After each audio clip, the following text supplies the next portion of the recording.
menghasilkan rahmat dan karunia-Nya lah. Alhamdulillah. Ini Allah berikan kepada kita kenikmatan nikmat iman, nikmat Islam, serta dengan nikmat sehat, sehingga dengan nikmat sehat inilah kita semua bisa beraktivitas untuk menjalankan kewajiban yaitu sholat subuh berjamaah. Insyaallah kita lanjutkan dengan pengajian di akhir pagi ini. Shalawat dan salam melimpahkan kepada junjungan alam Nabi Muhammad sallallahu alaihi wasallam, pada keluarganya, para sahabatnya, para tabi'in serta umat tersebut. Jamaah rahimakumullah, sebelum masuk pengajian kita bersalawat dulu. Allahumma shalli ala sayyidina Muhammad wa asbil zalimin bil zalimin. Allahumma shalli ala sayyidina Muhammad wa asbil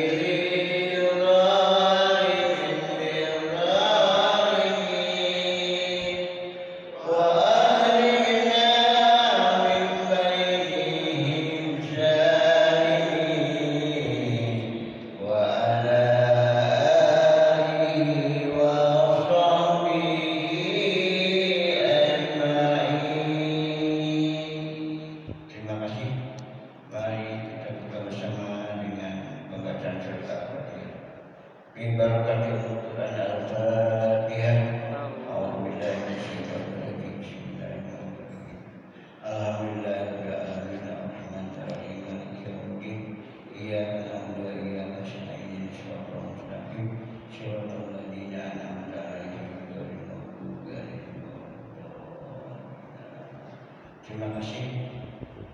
Dengan segala kepada kita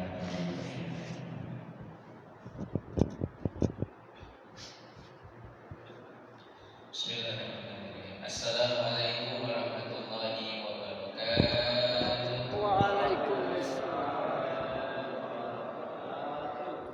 Alhamdulillah, wassalatu wassalamu ala Rasulillah Muhammad ibn Abdillah wa ala alihi wa sahbihi wa man wala. Qala Allah Ta'ala fil Qur'anil Karim, a'udzu billahi minasyaitonir rajim. Bismillahirrahmanirrahim. Wa may yadhlim minkum dzikru adzabun kabir.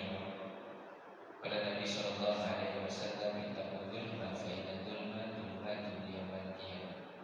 Sadaqallahu al-azim, sadaqallahu ala nabiyil hamid al-karim, wa nahnu ala dzalika minasyahidin as-sabirin, walhamdulillahi rabbil alamin. Puji syukur kita kehadirat Allah Subhanahu wa taala di mana pagi ini sama-sama kita bisa menunaikan sholat subuh secara berjamaah. Tentu ini adalah ibadah yang paling besar, terkhusus bagi kita orang yang beriman, karena bagi orang munafik memang sangat berat untuk menjalankan ibadah sholat subuh ini. Maka oleh karena itu bersyukur dengan mengucapkan alhamdulillah dan bersalawat kepada Nabi kita Muhammad sallallahu alaihi wasallam, dan mengucapkan Allahumma shalli wa sallim ala sayyidina Muhammad wa ala ali sayyidina Muhammad. Ya, kami hormati dan sama-sama kita muliakan segenap para guru, para sepuh, para pengurus Universitas Al-Barokah, jamaah Bapak-bapak, semua yang hadir pada pagi hari ini. Sama-sama kita berdoa kepada Allah Subhanahu wa taala, mudah-mudahan kita senantiasa terus diberikan taufik, hidayah dan inayah, sehingga kita senantiasa tetap istiqomah untuk menjalankan perintah Allah dan menjauhi segala apa yang dilarang oleh Allah Subhanahu wa taala. Dan pagi ini mudah-mudahan Allah Subhanahu wa taala senantiasa memberikan rahmat dan maghfirah kepada kita semua, sehingga tidak ada satu langkah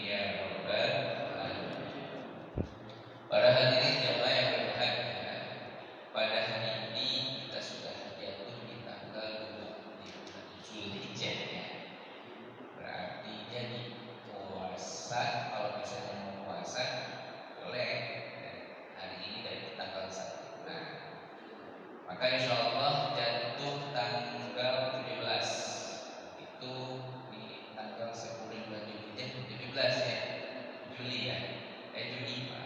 Nah, maka para hadirin yang berbahagia, mudah-mudahan kita sampai umur kita untuk bisa melaksanakan ibadah sholat Idul Adha dan bisa berkorban sebagai rasa syukur kita kehadirat Allah Subhanahu wa taala. Amin ya rabbal alamin. Para hadirin jamaah yang berbahagia, sebelum kita membahas pembahasan, maka ada kalanya dan baiknya kita mengingat untuk persiapan di bulan Zulhijjah. Ada apa saja di bulan Zulhijjah? Yang pertama, para hadirin jamaah yang berbahagia, bahwa bulan Zulhijjah itu termasuk daripada salah satu bulan yang dimuliakan Allah Subhanahu wa taala, di mana Allah Subhanahu wa taala menyebutkan di dalam surat At-Taubah ayat 36, inna iddatash syuhuri indallahi isna asyara syahran fi kitabillah. Jadi Allah Subhanahu wa taala menciptakan bilangan bulan itu berjumlah 12. Dari 12 bulan itu ada 4 bulan yang dimuliakan Allah. Cirinya 3 berurutan, 1 terpisah. Bulan yang berurutan itu 1 Zulqa'dah. Kalau orang Sunda ngomongnya bulan Hafid, Amari, Besalewan, ya. Terus bulan Zulhijjah. Hari ini kita sudah masuk di tanggal 2. Orang Sunda ngomongnya apa? Bulan Haji. Yang nomor ketiga bulan Muharram. Sebutnya bulan Muharram, ya. Setelah Haji, Muharram. Jadi berurutan Zulqa'dah, Zulhijjah, Muharram. Ya, Hafid, Haji, Muharram. Ini bulan yang mulia. 1 lagi terpisah, namanya bulan Rajab. Bulan Rajab itu sebelumnya adalah bulan Jumadil Akhir. Setelah Rajab, bulan Sya'ban. Ya. Jadi 4 bulan ini termasuk bagian daripada bulan yang dimuliakan Allah, ya. Bulan yang dimuliakan Allah. Minha arba'atun. Maka di bulan yang mulia ini banyak ibadah yang bisa kita kerjakan, ya. Terkhusus di bulan haji ini, yang pertama melaksanakan ibadah haji, dan ini menjadi rukun Islam yang kelima. Setelah syahadat, sholat, zakat, puasa, lalu haji. Tapi tidak semua orang bisa berkesempatan tiap tahun melaksanakan ibadah haji ini, karena memang manis tatoha ilaihi sabila. Pelaksanaan ibadah haji itu bagi orang yang mampu dari hartanya, mampu dari keilmuannya, bahkan mampu dari segi fisiknya. Jadi manis tatoha di sini bukan hanya dari segi harta saja, tapi dari segi segala-galanya. Ilmunya cukup, badannya kuat sehat, hartanya buat dia berangkat ada, buat yang ditinggal di rumah ada, ya. Maka ini bagian daripada pelaksanaan ibadah haji. Maka oleh karena itu, siapa saja yang hari ini berangkat untuk melaksanakan ibadah haji, tetangga, saudara, ibu, kita doakan mudah-mudahan mereka bisa melaksanakan ibadah haji dengan baik, ya. Semua rukun haji, semua bisa dikerjakan sampai mendapatkan predikat haji yang mabrur.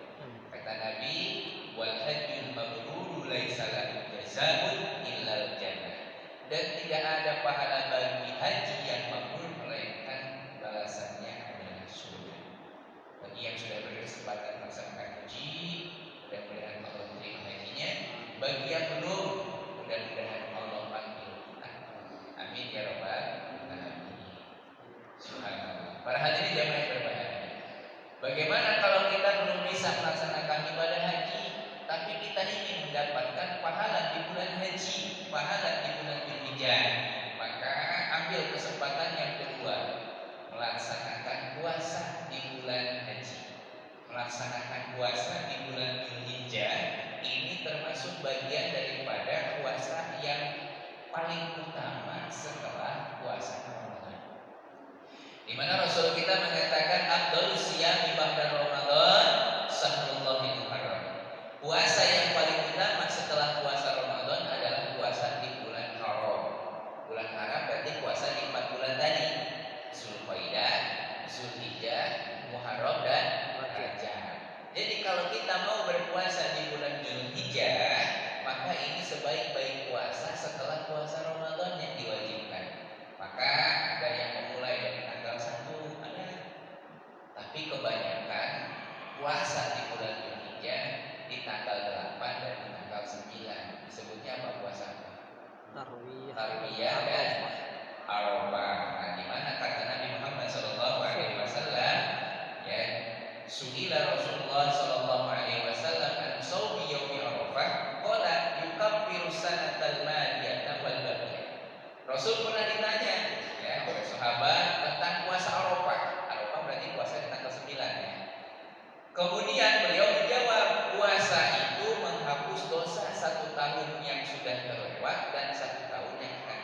2 tahun.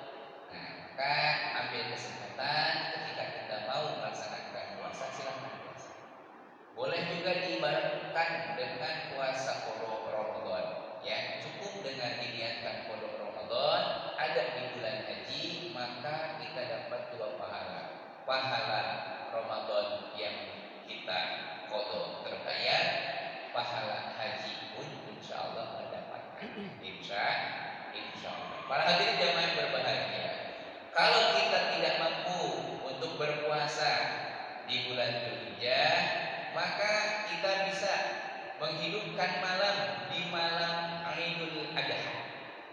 Malam Idul Adha kita hidupkan untuk apa? Untuk memperbanyak zikir, memperbanyak bacaan takbir, atau sering disebut dengan bacaan takbiran. Allahu Akbar, Allahu Akbar, Allahu Akbar, La ilaha illallah, Allahu Akbar, Allahu Akbar, walillahil hamd. Kata Nabi, barang siapa yang menghidupkan malam hari raya, baik Idul Fitri maupun Idul Adha, maka hatinya tidak akan pernah mati pada hari kematian nanti. Lam yamun qalbuhu yaumat tamutul qulub. Maka gaungkan ya untuk memperbanyak takbir, mengagungkan asma Allah. Di samping itu kita juga bersyukuri bahwa pada malam tersebut Allah Subhanahu wa taala insyaallah akan mencari siapa saja yang menghidupkan malam, yang ketika semua mati hatinya orang yang suka membacakan takbir, maka oleh Allah tetap hatinya oleh Allah Subhanahu wa taala tidak akan dimatikan. Para hadirin jamaah yang berbahagia, maka silakan ambil pilihan, mau berpuasa silakan, mau menghidupkan malam di malam takbir Idul Adha silakan. Bahkan Idul Adha untuk kesempatan kita memperbanyak takbir itu lebih panjang dibandingkan Idul Fitri. Kalau Idul Fitri kan dari asar akhir daripada Ramadan, terus malam takbiran, subuh masih bisa sampai batas khotib naik mimbar di hari raya Idul Fitri. Sudah sampai di situ cukup. Setelah Idul Fitri lebaran tidak mesti lagi dibacakan takbir. Tapi kalau Idul Adha ini kesempatannya lebih panjang. Ya, boleh membacanya sampai 4 hari. Berarti di hari 10 di bulan Dzulhijjah, hari raya Idul Adha. Terus di tanggal 11, tanggal 12, di tanggal 13 disebutnya apa? Hari Tasyrik. 4 hari boleh.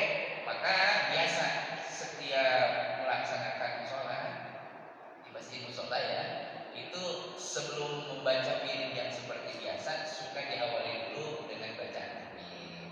Sekurang-kurangnya 7 kali balikan. Allahu Akbar, Allahu Akbar, Allahu Akbar. La ilaha illallah, Allahu Akbar, Allahu Akbar, walillahil hamd. Boleh disambung dengan Allahu Akbar kabir, silakan. Setelah itu baru istighfar, astagfirullahaladzim sampai selesai. Nah, artinya untuk membacakan takbir di Idul Adha ini lebih banyak, lebih panjang waktunya dibandingkan dengan Idul Fitri. Berarti semakin banyak takbir, semakin banyak zikir yang kita baca mengagungkan asma Allah, maka semakin banyak juga pahala yang akan kita dapatkan. Ya, maka zikir ini bagian salah satu daripada ibadah yang bisa mendatangkan kecintaan Allah kepada kita. Wazkuruni azkurukum. Kalau kita sedang mengingat Allah, maka Allah akan ingat kita. Allah akan memperhatikan kita. Ya insya Allah. Maka dengan zikir itu tatmainnul qulub. Hati kita insya Allah akan diberikan ketenangan. Nah, para hadirin jamaah yang berbahagia. Saya belum bisa kalau memperbanyak bacaan zikir di malam itu. Bagaimana nih kalau misalnya kita masih bisa mendapatkan kesempatan ibadah di bulan haji? Maka paginya jangan sampai lupa, setelah sholat subuh kita berangkat lagi ke masjid, ke Al-Barokah ini untuk melaksanakan sholat Idul Adha. Nah, ini disarankan bukan hanya kita, ajak istri kita, ajak anak-anak kita, sekalipun yang boleh diajak ya. Untuk apa? Untuk melaksanakan ibadah. Nah, ibadahnya bagaimana?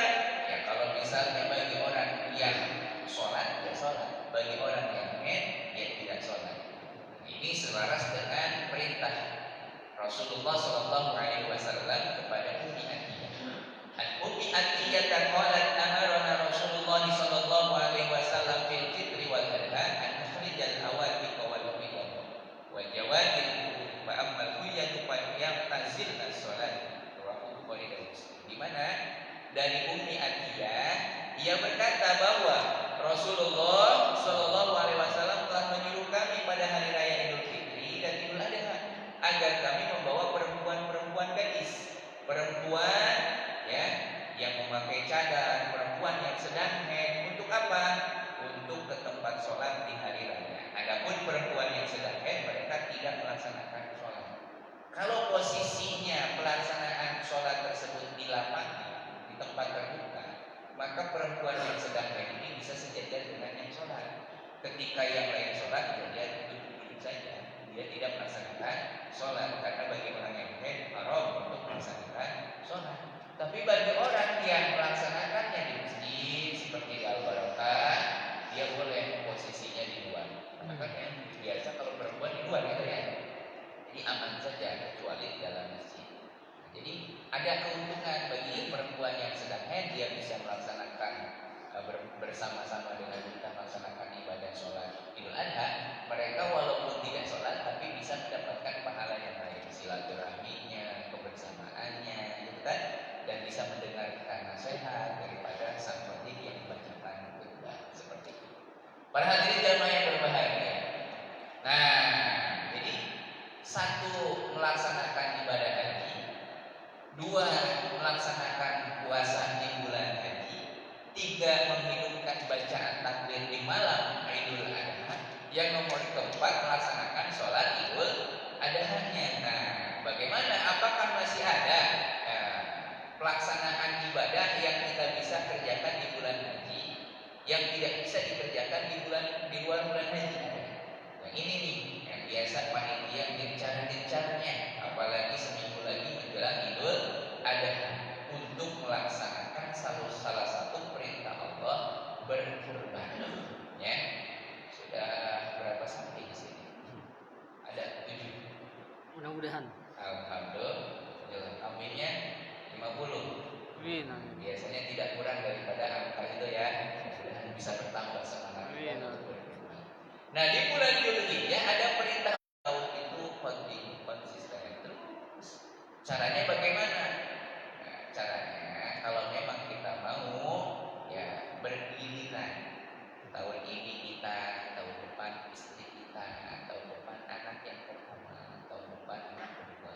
Sekali pahala yang bisa kita dapatkan dengan jalan melaksanakan berkurban.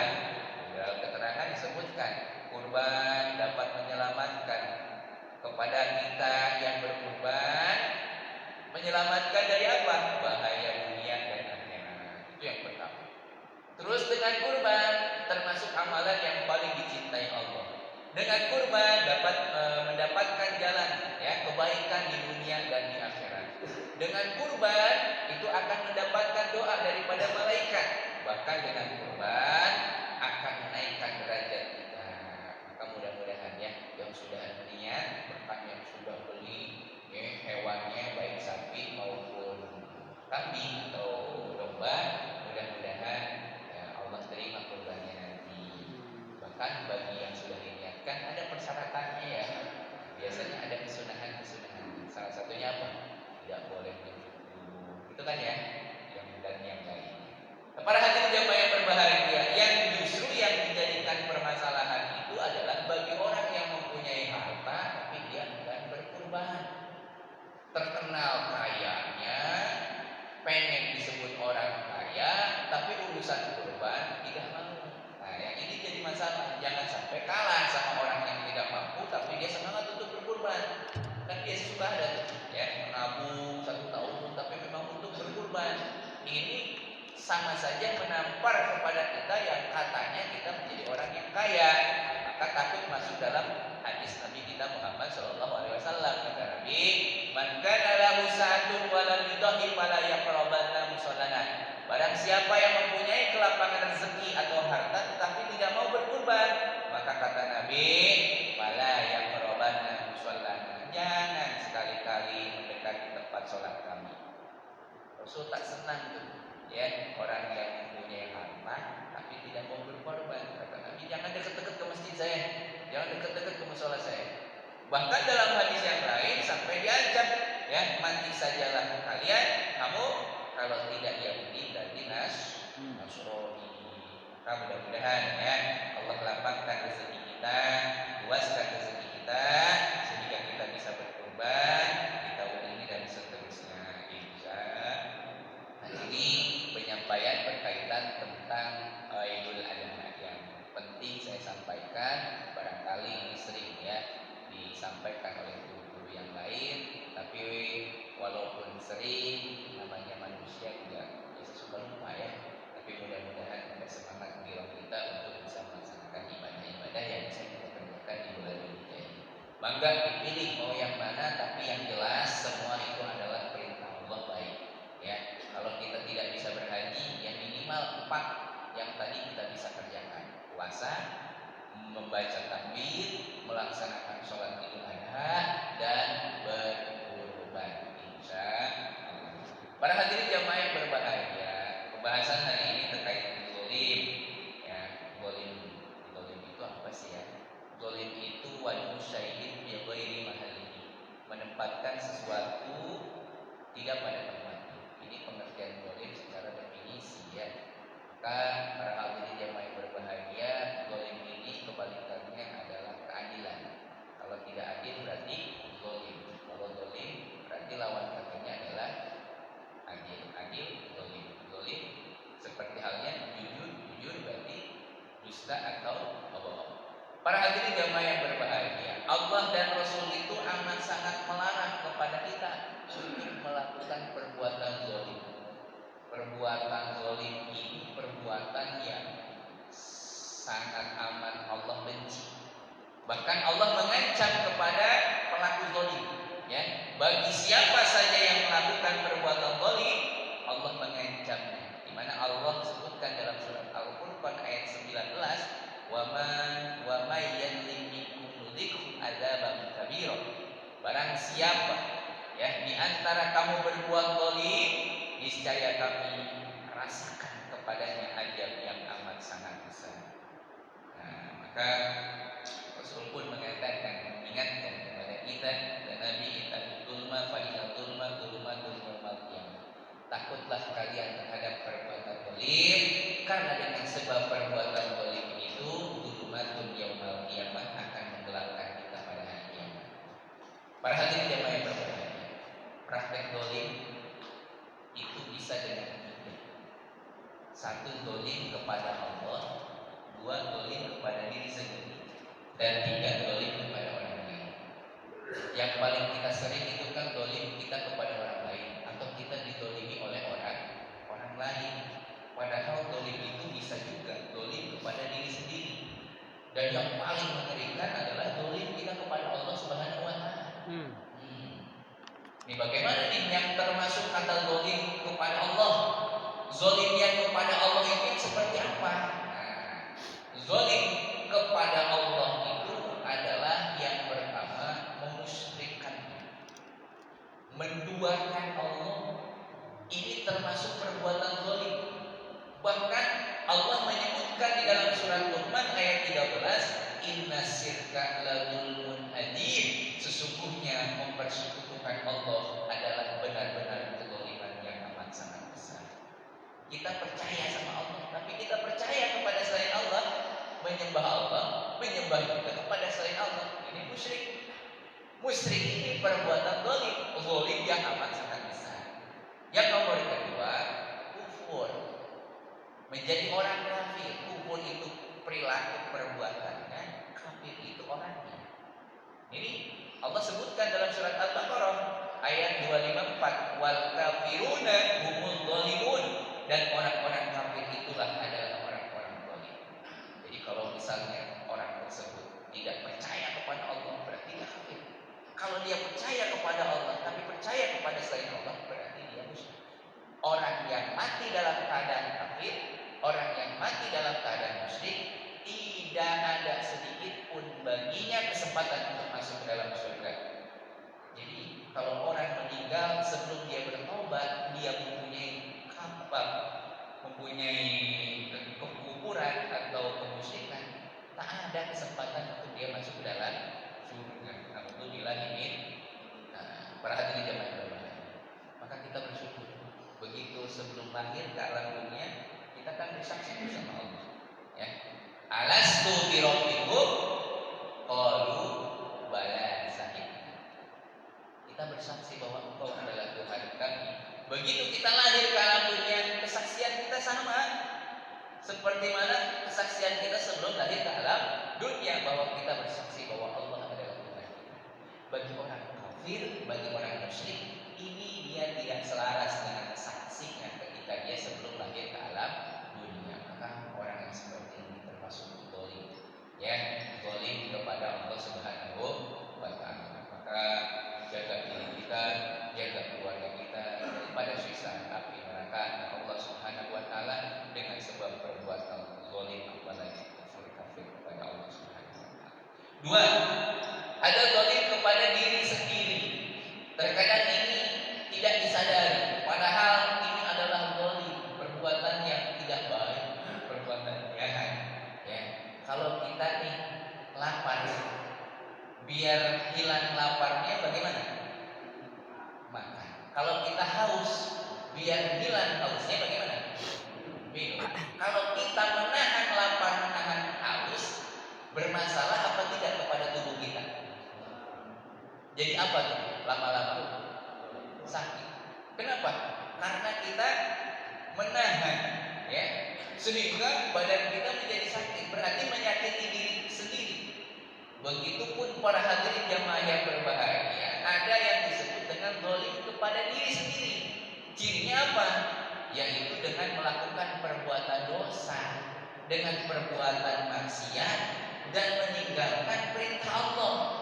Semakin banyak dia meninggalkan perintah Allah, semakin banyak dia melakukan perbuatan yang maksiat, dosa yang dilarang oleh Allah, maka sebetulnya dia telah menzalimi dirinya sendiri.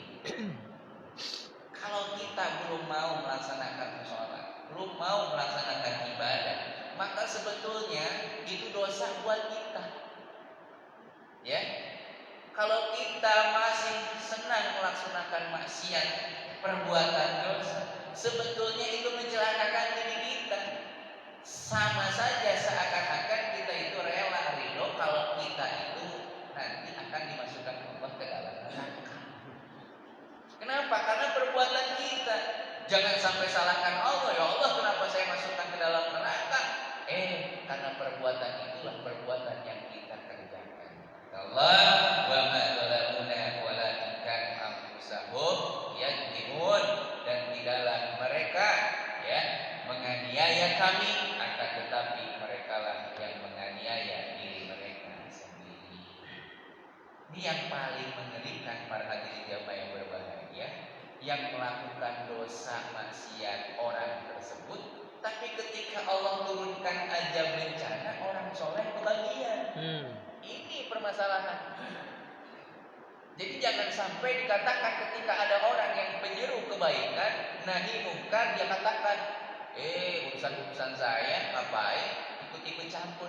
Tidak, tapi ini kebaikan dalam agama kita untuk bagaimana kita itu mengajak kebaikan dan mencegah daripada kemungkaran. Kalau tidak digerakkan seperti ini, sehingga kemaksiatan merajalela, nanti yang menjadikan permasalahan kita juga. Kalau dulu sebelum Nabi Muhammad SAW yang melakukan dosa, ya dia hanya dia yang oleh Allah dibalas daripada siksaan. Tapi ketika kita umat Nabi Muhammad SAW, ada siapapun yang melakukan dosa, maka para hadirin jamaah yang berbahagia, ketika Allah turunkan bencana, maka yang baik, yang soleh kebahagiaan. Contoh kecil saja, ya, musibah yang terjadi. Contoh, Allah kirimkan tsunami. Tsunami kan bencana, ya. Yang berbuat dosa ada, bisa saja penyebabnya itu perbuatan orang yang dosa, iya, karena kita yakin. Tapi apa yang terjadi? Akibat perbuatan ulah seseorang yang melakukan dosa yang melampaui batas, sehingga Allah murka, Allah kirim tsunami. Terjadilah ribuan orang meninggal dunia. Apakah semua yang meninggal dunia itu adalah orang yang melakukan dosa? Tidak. Orang yang baik pun terkena dampaknya. Pak Haji, Ustaz, Kiai, Habib, orang-orang yang ibadah kena juga. Nah, maka para hadirin jamaah yang berbahagia, ini jangan sampai kita biarkan. Ya, tak cukup hanya kita saja yang menikmati ibadah kepada Allah, tapi kita juga mempunyai kewajiban untuk membawa, mengajak anak, istri, keluarga, saudara, tetangga, semua untuk sama-sama ya, ingat kepada Allah. Dan ada juga kesempatan kita untuk watawasau bil haqqi watawasau bis sabr. Ya, sekemampu kita. Nah, para hadirin jamaah yang berbahagia, yang terakhir ada zalim kepada orang lain. Nah, kalau ini lumrah ya, biasanya orang yang terzolimi ya, yang banyak berkoar-koar daripada yang berzolim ya. Maka oleh karena itu para hadirin jamaah yang berbahagia, siapapun bisa melakukan ya, siapapun bisa melakukan zalim kepada orang lain, siapapun bisa melakukan. Tapi ingat ya, zalim kepada orang lain itu para hadirin jamaah yang berbahagia harus hati-hati. Sebab orang yang terzolimi itu ketika dia berdoa kepada Allah, tidak ada tabir penghalang. Ketika seseorang terzolimi ya, baik dengan lisan ataupun perbuatannya, maka hati-hati ketika dia berdoa kepada Allah, maka doanya Allah akan dikabulkan. Hati-hati. Nah, maka jangan sampai menyakiti baik dengan lisan maupun dengan perbuatan, karena seorang mukmin, seorang muslim itu man salimal muslimuna min lisanihi wa yadihi, dia harus bisa menyelamatkan daripada lisan dan tangan. Para hadirin jamaah yang berbahagia, orang yang melaksanakan perbuatan ini, perbuatan zalim ini, hati-hati. Ketika nanti di hari kiamat, kata Nabi, dzulumatun yaumal qiyamah, akan menggelapkannya di hari kiamat. Amal ibadahnya oleh Allah akan dihabiskan, diberikan kepada orang yang terzolimi. Dosa-dosa yang terzolimi akan dikembalikan, diberikan kepada orang yang menzolimi di dunia. Maka orang yang seperti ini disebut orang yang bangkrut ya, orang yang bangkrut. Bangkrut itu punya dia dikasih orang, punya orang lain keburukannya diberikan kepada dirinya. Nah, para hadirin jamaah yang berbahagia, mudah-mudahan kita semua terhindar daripada perbuatan zalim, dan mudah-mudahan kita semangat untuk melaksanakan ibadah sehingga kita senantiasa terus istiqomah dalam kebaikan, khususnya ambil kesempatan di bulan Dzulhijjah ini untuk memperbaiki diri, insyaallah. Ini saja para hadirin jamaah yang berbahagia yang bisa saya sampaikan terkait masalah zalim dan anjuran untuk melaksanakan ibadah di bulan Dzulhijjah. Ada yang manfaat. Kami persilakan kepada para jemaah apabila ada yang mau bertanya. Ya, masih ada 11 menit. 12 menit. Ya, biasa, silakan. Assalamualaikum warahmatullahi wabarakatuh. Waalaikumsalam. Tadi barusan dijelaskan sama kita bahwa yang zalim itu zalim kepada diri sendiri yang paling zalim. Nah, ini kalau kita memaksakan, tadi sudah dijelaskan, memaksakan diri yang kita kira-kira tidak mampu, akhirnya kita sakit. Nah, kita sekarang banyak orang-orang yang kerja ya, yang kerja biasanya ditarget ya, ditarget ini sampai selesai. Kalau nggak selesai, kalau nggak dapat gaji, jadi dia memaksakan dirinya untuk menyelesaikan pekerjaannya. Itu termasuk bagaimana itu? Memaksakan. Ada target dari perusahaannya harus selesai, dipaksakan badannya itu untuk itu gimana? Baik. Apakah itu termasuk bagian zalim ya? Para hadirin jemaah yang berbahagia, ini harusnya yang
lingkaran yang disebut dengan dolim kepada diri sendiri itu, yang saya maksud itu adalah kaitan daripada segi agama. Yang segi agama terkait dengan perintah Allah dan larangan Allah. Ketika dia melaksanakan perintah Allah, menjalankan perintah Allah, berarti ini tidak dolim. Tapi ketika dia meninggalkan perintah Allah dan melaksanakan larangan Allah, ini termasuk bagian dolim kepada dirinya sendiri. Nah, adapun yang tadi ditanyakan, ini apakah termasuk bagian dolim kepada dirinya sendiri? Dia memaksakan daripada pekerjaan yang harus ditargetkan dalam sebuah perusahaan. Ini kembali lagi, kalau memang ini jatuhnya menyakiti badan dia, sehingga jatuh sakit, sehingga jatuh penyakit-penyakit yang lain, ini bisa saja menyakiti kepada dirinya sendiri. Tapi bukan termasuk bagian daripada yang saya maksud menyakiti diri sendiri, dolim daripada segi agama. Itu saja. Ya. Yang lain enggak? Oh, Pak Dik, silakan. Assalamualaikum Ustaz. Ini kita dolim dalam hal akidah Ustaz. Misalkan nih kita misalkan tetangga kita nih gak mau masjid Ustaz, ya kan? Nah, kita gak mau ngajak ke Ustaz. Apa itu bagian dari dolim Ustaz kita ke tetangga? Tapi kadang-kadang kan nasibnya beda orang. Kalau diajak, apa yang ngajak saya misalkan Ustaz? Gimana Ustaz? Sama tetangga diajak ibadah, diajak ngapain? Urusin saya. Ngapain? Urusan apa? Ngajak. Ya. Para hadirin yang berbahaya, seperti apa yang saya sampaikan, ya, bahwa ada kita kewajiban untuk saling watawa saubil haqi watawa saubil sabri. Ini watawa saubil haqi watawa saubil sabri ini bukan tugas ustaz, tugas kita semua. Artinya masing-masing diri kita ada kewajiban kita untuk saling menasihati. Nah, menasihati itu watawa saubil haqi, kebenaran, berarti bagian daripada mengajak amal ma'ruf nahi munkar. Yang paling pertama yang kita ajak sebelum tetangga, orang lain, keluarga terlebih dahulu. Nah, istri kita ajak untuk ibadah, anak kita ajak untuk ibadah, baru nanti kita bisa mengajak tetangga. Nah, para hadirin jamaah yang berbahagia, namun bagaimana kalau misalnya kita ngajak tetangga, tapi yang ada jawabannya bukan mengenakan hati, tapi malah sebaliknya. Itu biasa saja sebetulnya, ya. Nah, dan memang itu sering terjadi, bahkan dicontohkan oleh Nabi kita Muhammad SAW. Pamannya sendiri sampai lebih daripada 90 kali mengajak untuk beriman kepada Allah Subhanahu wa taala. Nah, adapun masalah hidayah itu adalah hidayah dari Allah. Nah, intinya kita mengajak saja, ya. Justru salah ketika kita membiarkan. Udah amat lah, ya. Surga dulu, neraka dulu. Nah, ini jangan sampai, ya. Jadi Pak Dik, jadi kalau memang kita ke masjid, ada tetangga kita, boleh kita mengajak, Pak, kita ke masjid yuk, gitu kan. Adapun dia ikut ataupun tidak, ini bukan urusan kita, ini urusan Allah, ya. Kalau usaha itu, ini usaha yang dilihat, yang diperintahkan itu oleh Allah usahanya, hasilnya mah itu urusan Allah. Jadi ketika kita mengajak tetangga itu baik. Tapi kalau misalnya tetangga itu dia mau melakukan ataupun tidak, itu sudah urusan Allah Subhanahu wa taala. Intinya kita mengajak saja.